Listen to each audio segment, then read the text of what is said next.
the Super Saiyans save the Earth from its deadliest foes? Find out in Shonen Jump.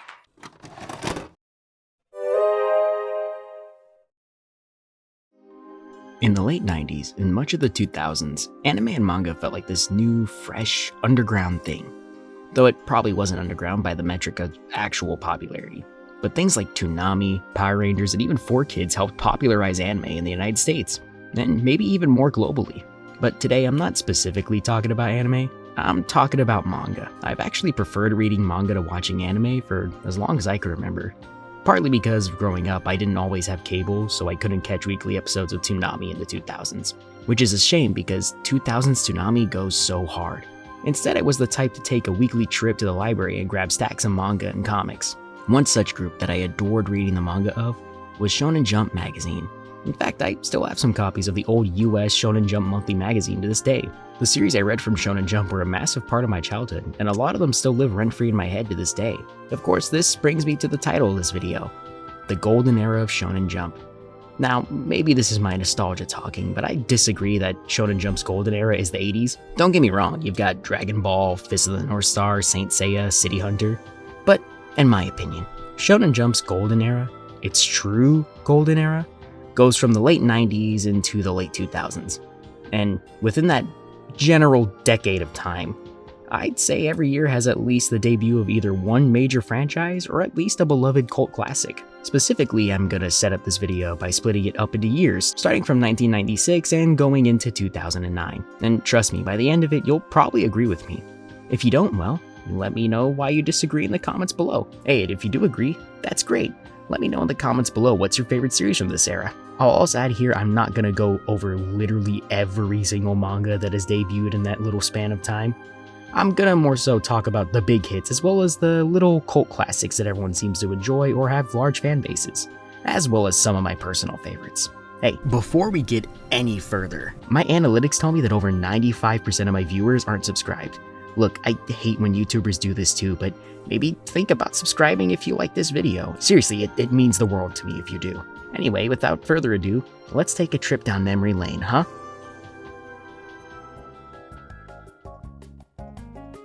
JoJo's Bizarre Adventure, Part 5, Vento Oreo. Now, I know it had technically debuted in 1995, but its exact debut date was December 11th, 1995. So, while to many it seems like I'm splitting hairs, it means it spent like 3 chapters in 1995 and spent much of its early life in 1996. So I'm gonna consider it more of a 1996 series than a 1991. You can argue it in the comments below, I don't really care. But this is a pretty iconic part of JoJo, though not really one of my favorites. I always felt like the first half of this part is great, and the second half is not too hot. It has great characters, and some pretty bad ones too. I mean, I genuinely think Diavolo is one of the worst villains in all of JoJo, mainly because I feel like he's just wasted potential. He feels like Araki tried to give a different spin on Kira from Part 4, but I don't think he saw his idea all the way through. Though to be fair, most JoJo parts can't really stand toe-to-toe with the golden graced earth that is JoJo Part 4 Diamond is Unbreakable. But don't take it as me saying this part is overall bad. This part is some of Araki's best art from this period and has some of his most creative stands. You've got some badass stands. Sticky Fingers is probably my favorite from this part. Overall, I think we're starting off pretty solid. Yu-Gi-Oh! And here's a debut and series that I think everyone is going to know about. Who hasn't heard of Yu-Gi-Oh? Though I think everyone knows by now that it actually started as a horror manga and didn't really turn into a card game battle manga until much later in its lifespan. However, it was really good as a horror manga too. It's got some really interesting art by Takahashi, but doesn't really fully build into its angular, super stylized style until much later. But hey, it's still a good horror manga overall. Hey, do I really need to say more? It's Yu-Gi-Oh!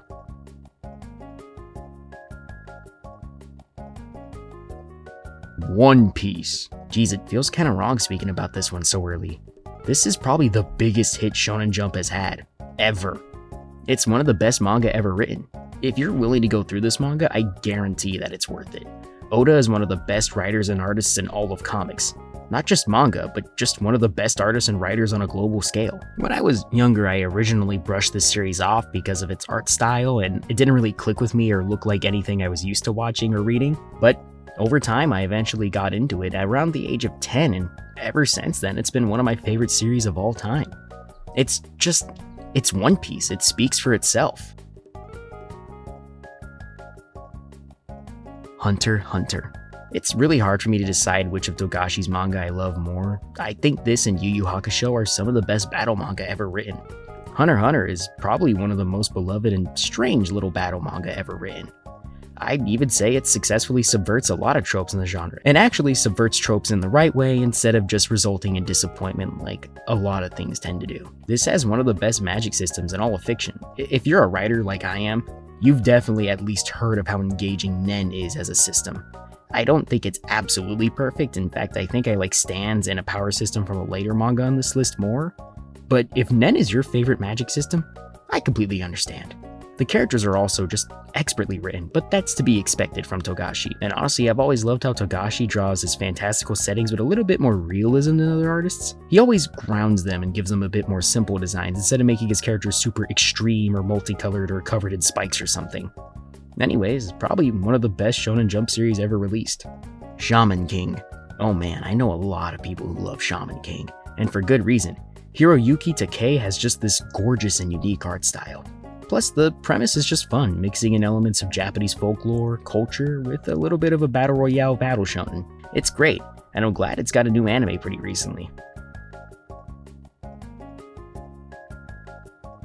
Hikaru no Go. This is a fun manga overall. I was actually excited to read it when I'd grab an issue of Shonen Jump magazine, though it was hard to find volumes of it in the library. Now, is it the greatest game manga of all time? No, in my opinion, that'll be Yu-Gi-Oh! And its spin-offs. But if you want a fun slice-of-life type game manga, this is a pretty good recommendation. Naruto. Man, this is a hard one to talk about. For many years, this was one of my favorite things ever made. Seriously, this and like 2 other manga coming up were my favorite manga as a kid. So, safe to say this series has a special place in my heart. I even remember dressing up as Naruto for Halloween when I was like 9 or 10 or something.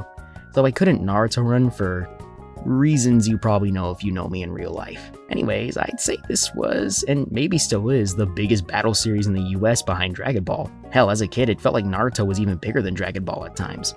Kishimoto really had something special here. There's a reason this is considered one of the big 3 along with One Piece and Bleach. The characters are well portrayed most of the time, and the battles are really engaging. It helped that Kishimoto has a really solid art style with some great covers. The dude literally has multiple panels and covers where he's drawing in a fisheye lens perspective. I'm not an artist at all, but I can only imagine how frustrating that must be.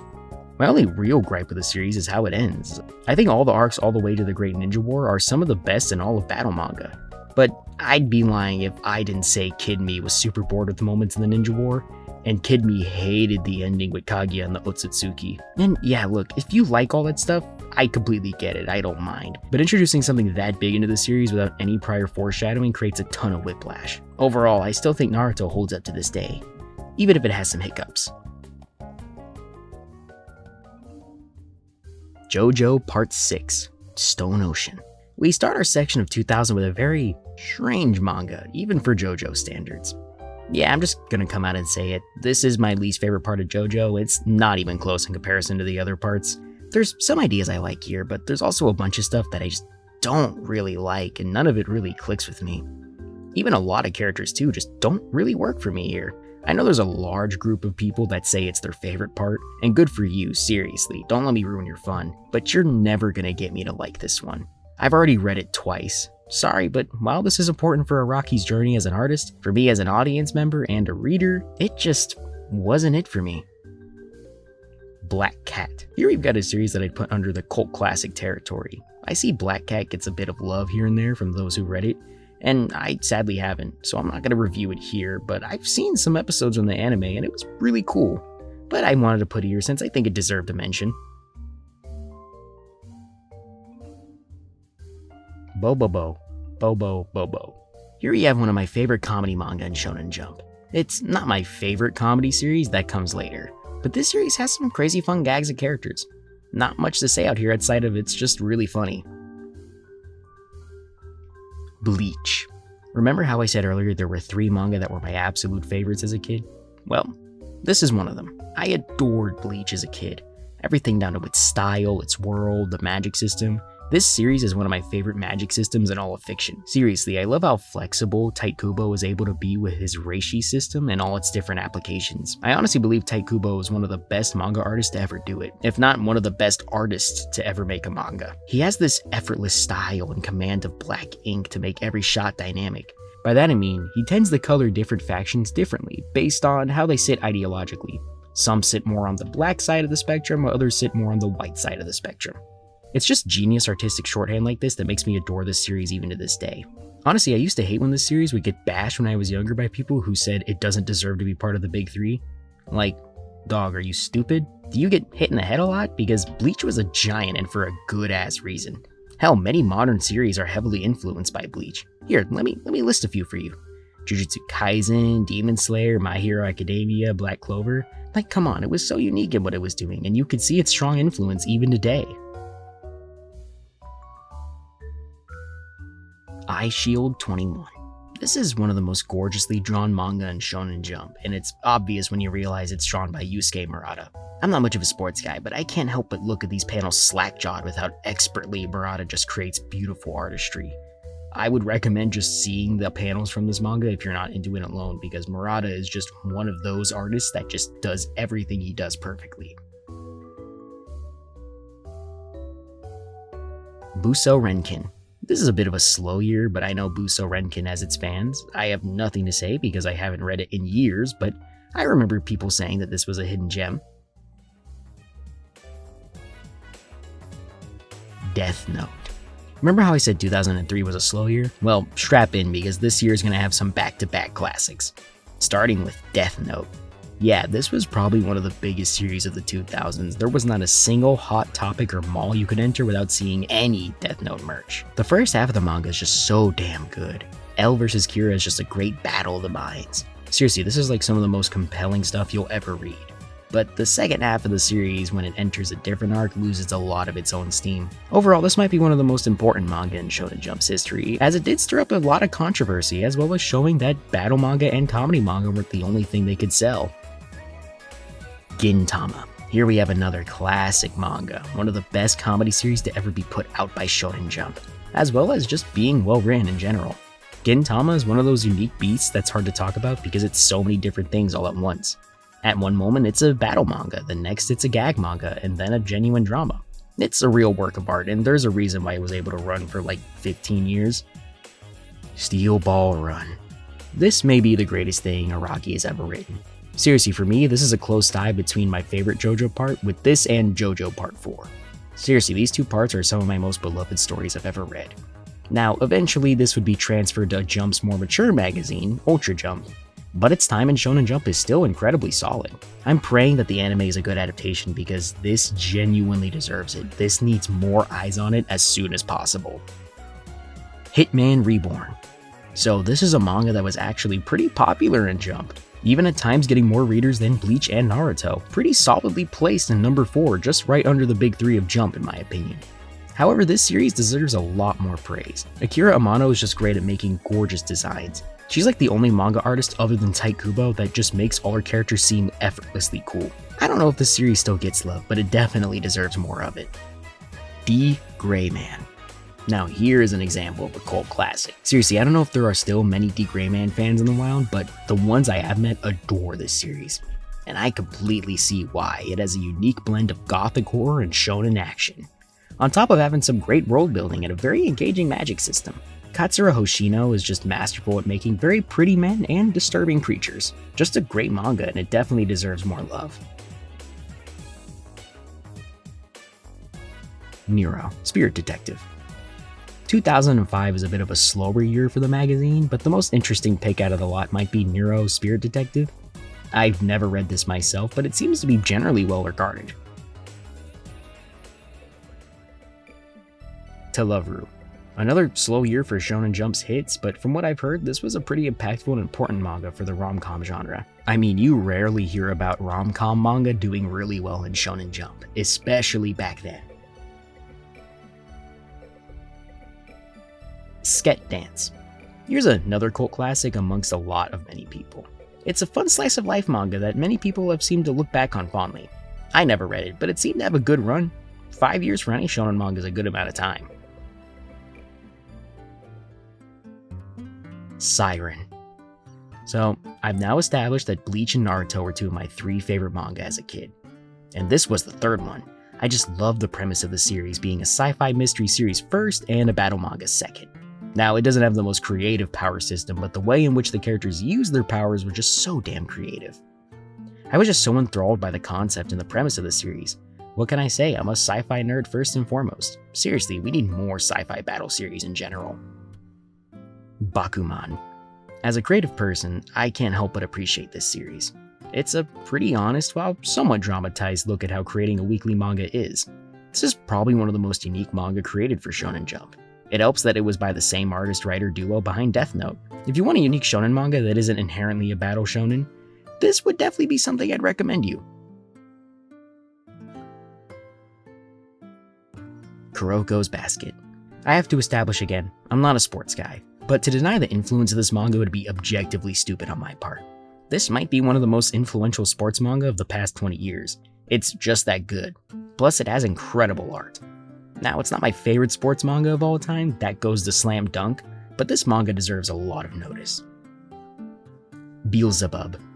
Another cult classic, but this one did pretty good when it came out. It lasted for a good 5 years. I've never read this manga, but the fans of it make it very known. I find posts all the time of people telling me to read this manga, like everywhere. And if they're that devoted, then this manga deserves at least some sort of mention. Medaka Box. This is another beloved cult classic. Now, I've never read this one, but like Beelzebub, people who love this manga make it very known. Also, this manga was apparently written by Nisio Isin. I hope I pronounced that right, seriously, if I don't, my bad, I'm not Japanese. Who is supposedly famous for writing the Monogatari series and all of its connecting series. I've never read those books either or experienced its anime, but I've heard it's just one of those series that has a very, very vocal fan base. No idea what this one is about, but in my research, people were just clamoring over this one. And that's generally where I think the golden era ends. Don't get me wrong, we got a lot of popular and good stuff after the fact, but around the early 2010s is when a lot of iconic series would start to end, like Naruto, Bleach, Reborn, and many more were ending, leaving massive openings for other authors to fill. I like to kind of call this era the wilderness years. This was a period where hits were coming out less and less. The only major mainstream hit coming out at that time was My Hero Academia, which I have opinions on that series, though I think we're now on the up again. Like, we're entering some sort of Shonen Jump renaissance, or maybe a silver age. I mean, in this time period, I'd say from like 2019 onwards, we've gotten Demon Slayer, Jujutsu Kaisen, Chainsaw Man, which is one of my favorite pieces of fiction ever written, Dandadan, and even Kagurabachi, which is also very quickly becoming one of my favorites. It's really good. Hopefully, we keep getting more and more subversive hits from Shonen Jump in the future. I'll always remember my time with Shonen Jump back then, but it seems like the future, at least in this context, is starting to look bright. And that's all I really gotta say. Do you agree with me? Do you not? Well, let me know in the comments below. And please, if you enjoyed, like, comment, share, subscribe, and all that, I would genuinely really appreciate it. With all that said, I'll see you next time.